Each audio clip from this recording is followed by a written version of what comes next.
And joining me now on the program, now this has been pre-recorded for our listeners on TNT Radio, the only time that I could line up Senator Ralph Babet in his busy schedule. Would you believe it was Sunday evening right after dinner? Senator Ralph Babet, welcome back to Compass.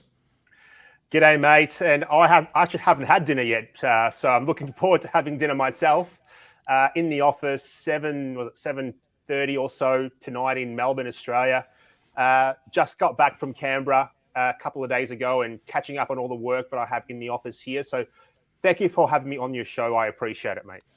Look, thank you again for always making time, and it's very, very important because we had a massive week last week on TNT Radio, all about talking about the Pfizer being grilled by Senator Rennick and Malcolm Roberts, etc., really getting stuck in. And when they were asked how was it that the vaccine causes myocarditis, the Pfizer executives either didn't want to answer or refused to answer. So we went out on this show and spoke to a Dr. Chris Shoemaker in Canada. I asked him the same question. He said it's very easy, and in 1 minute he explained how it happened.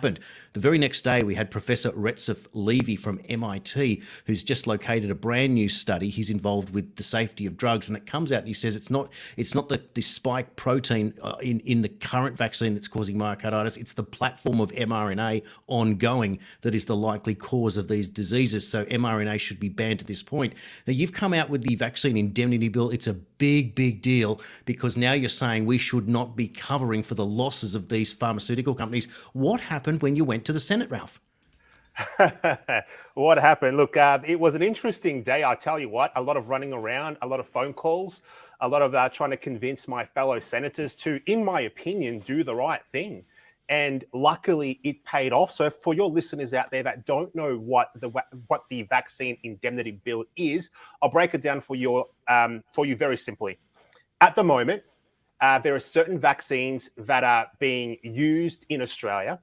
These vaccines have an indemnity clause. Basically, what it means is that if that particular vaccine goes on to hurt someone or, God forbid, even potentially kill someone, the vaccine company that produced the vaccine is not responsible financially for that injury or that death. So what they've managed to do is they've managed to say, if something like that happens, the responsible person is the Australian taxpayer. So the Australian taxpayer is going to come out of their pocket and pay out whatever is being determined to be given to that person who's been injured or potentially has died from the vaccine.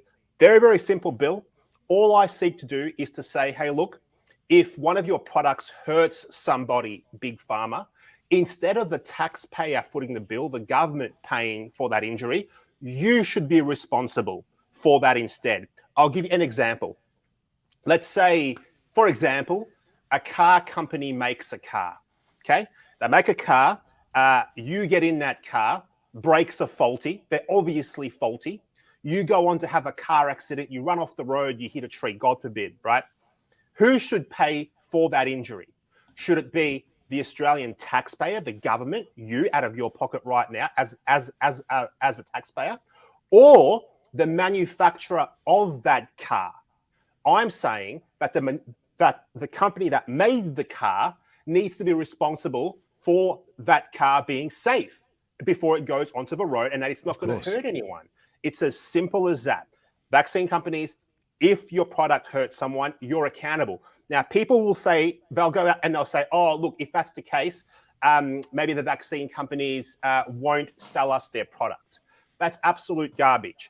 We will, of course, purchase products when they can show that that product is safe, that product is effective, and they stand behind their product. Who wouldn't want to have a safe product if there is a situation where they require medicine, of course.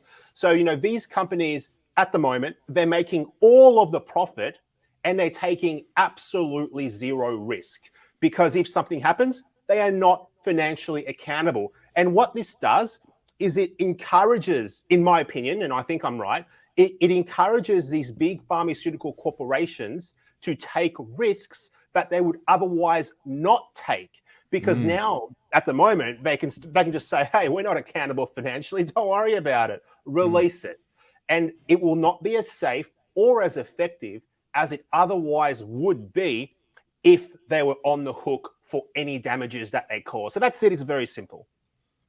So now you've taken it to the Senate, you've read the bill out in the Senate, which is normally not what we expected to see because they normally start in the House of Representatives. So what Correct. happened? What happens now? So what happens now is we've managed to get the bill to a committee. And what this committee will do is they'll investigate the bill, they'll have a look at it in more detail. And most importantly, the public, the people at home, they will get to have a say on the bill. So they'll be able to make submissions and say, this is what I think, this is what I don't think, this is what I think is a good idea, this is what I think is a bad idea, whatever it is, it doesn't matter.